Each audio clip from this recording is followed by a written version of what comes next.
I bought a pretty banged up house because it was something I could afford in London. The plan is a little bit like a Cinderella story, to turn this into a beautiful home for me and my son. So this is episode 1 of building a home for me and my son, and I'm gonna take you through it on YouTube. The thing about London is house prices are absolutely mental. Okay, context, backstory. Growing up, I always thought I would buy my own house one day. I think that's just what happens. You grow up watching TV, you really believe that one day you're going to buy your own house. You never really realize what that entails, i.e. saving up a deposit, needing to get a mortgage to buy a house. It's not a case of just buying a house. As well as being aware that I do think mortgages are big scams in the way that they work. The deep dive is horrifying, yet I still want to buy a house. It's still really important for me personally to put my savings into a house in London. So my family is in London, so I want to stay in London, and I'm a single mum, so I want to stay as close as I can to people like my mum. So getting us somewhere secure that he can grow into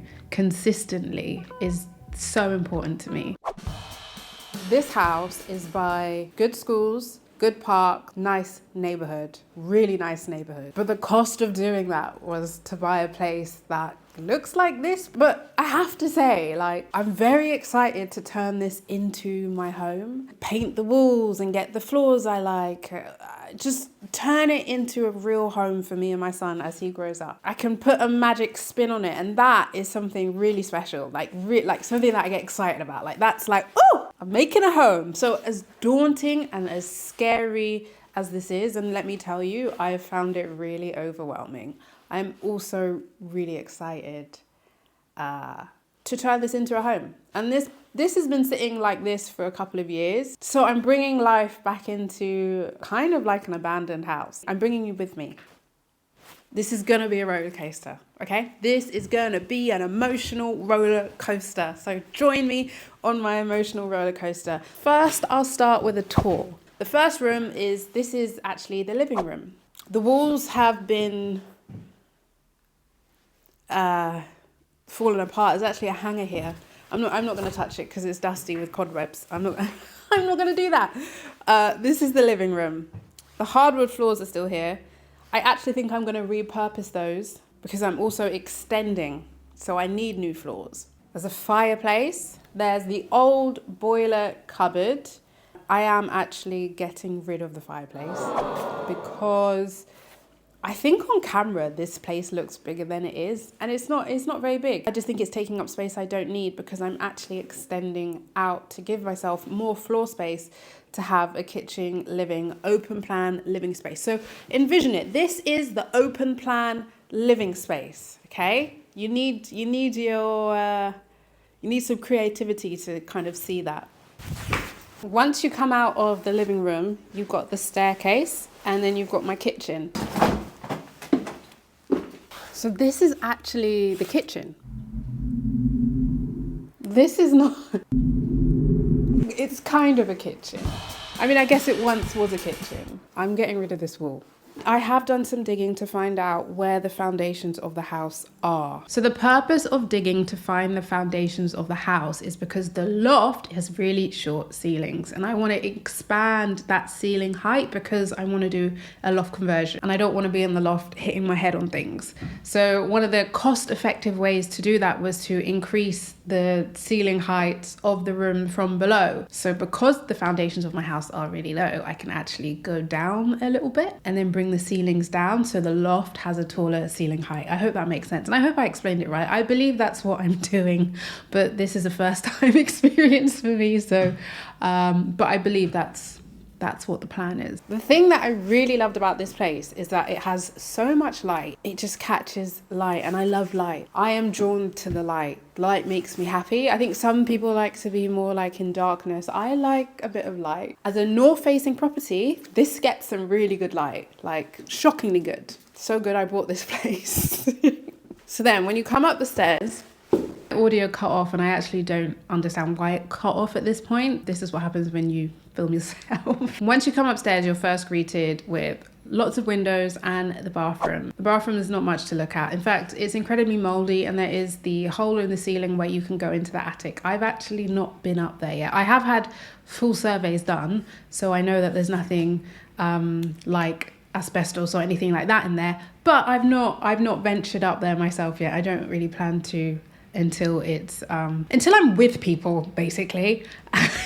And then once you come out of the bathroom, you are in my bedroom, and this is lovely, again, north facing, but still gets really beautiful light. As you've probably noticed, there's only one bedroom. I'm going to change this into a 2-bedroom home by doing the loft conversion, which is very important, which is why I needed the additional ceiling height. And for a 1900s home, shockingly, there was really low foundations, which is very unusual, but I'm just going to take that win and not question it. I do have a garden, and if you follow me on Instagram, you'll know the chronicles I've been through. Dealing with this cement. This part is a slope. Why is it a slope? It doesn't lead into anything, and then it has a massive step. Comes up to nearly my knee. Maybe I've watched too much true crime.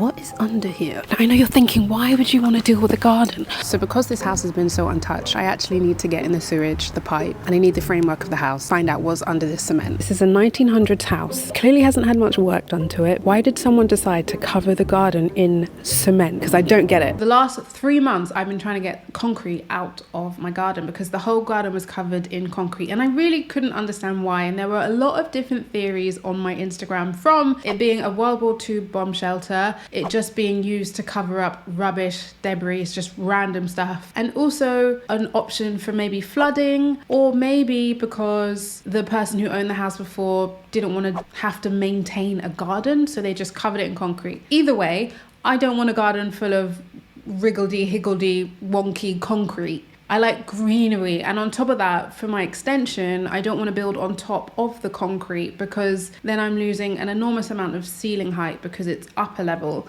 and it just doesn't make sense. So I've paid to get the concrete removed, which is an additional cost that I didn't foresee, but this is kind of the thing. I think when you're renovating, it's going to keep doing that, and I'm just putting my faith in the universe that I'm going to be able to do this all. The difficulty in the concrete was, first, there's concrete. How do I get rid of it? Second, I got someone to dig up the concrete, but they needed to get the concrete out of the garden. But in order to do that, the truck needed to be parked nearby so it could take all the concrete out of the garden. But the parking spots were a nightmare. Someone dumped their car right where I needed it to go and left their car there all over Christmas, New Year's. After 2 months of me waiting, I would drive past every day like a lunatic thinking, of course the car's gonna move. It's probably moved now. And yes, I did leave notes. I did ask the neighbors. I asked the neighborhood's WhatsApp group, and no one knew whose car it was, and it clearly wasn't moving. It was a strange car as well that never moved and looked brand new and clean. I asked local garages to see if they had dumped the car. I couldn't get an answer. So eventually, after reporting it to the council as an abandoned car, which I can legally do, I know in some countries you can literally get the details of the car. You can't do that in London. Like I didn't know who the owner was. I could find out that it was registered, MOT'd, and it was taxed until May. I can't wait till May, right? So eventually the council put a note on the car saying they're aware that this car has not moved, and eventually whoever owns it was like, oh, let's move the car, because they obviously didn't live around here, because I asked everyone, I asked all the neighbors, it didn't move. I don't know why it's there. All I'm happy about is gone. And then another car parked right there. Put notes in the car, had notes removed, put bins outside, so I moved the bins. It was all this drama. But we're here, the concrete's been removed, and what is underneath? Just rubbish. But I'm just happy the concrete's gone, because that is a win. That is a win. It's gone. Now we're on to the next stages. So this is episode 1. The whole purpose of me sharing this was, I know I watch other people's to get inspiration for myself, and hopefully this emotional roller coaster will help whoever it needs to help, or inspire whoever it needs to inspire. And the part that I love the most is the community aspect. When I shared this on my Instagram, I had no idea how many people would join me in this journey and just be so lovely, give suggestions, give tips, give their experiences. And as a single mum doing this, I can't express how the whole community aspect of it has just made me so happy. And it makes doing this feel a lot less you're on your own and you just got to get through it. I feel like I have a really amazing community behind me. So I hope you enjoyed this video. Let me know in the comments if there's anything I can share from what I'm learning that is really helpful to you or you're curious about, and I can put those into the journey, into the video as I take you through. And just Just so you know, this is gonna take a while. This is not no quick job. This is gonna be a lengthy process. So hopefully by the end of the year I'll have a beautiful house with a beautiful kitchen, like this kitchen. Oh, you're probably thinking, Rachel, didn't you just do your kitchen? So this isn't my house, but I'll be moving into my house. Well, I've saved up all my monies to buy my first house, and I'll be doing it up on a budget. Comment, like, subscribe if you liked it, and I'll see you in the next one.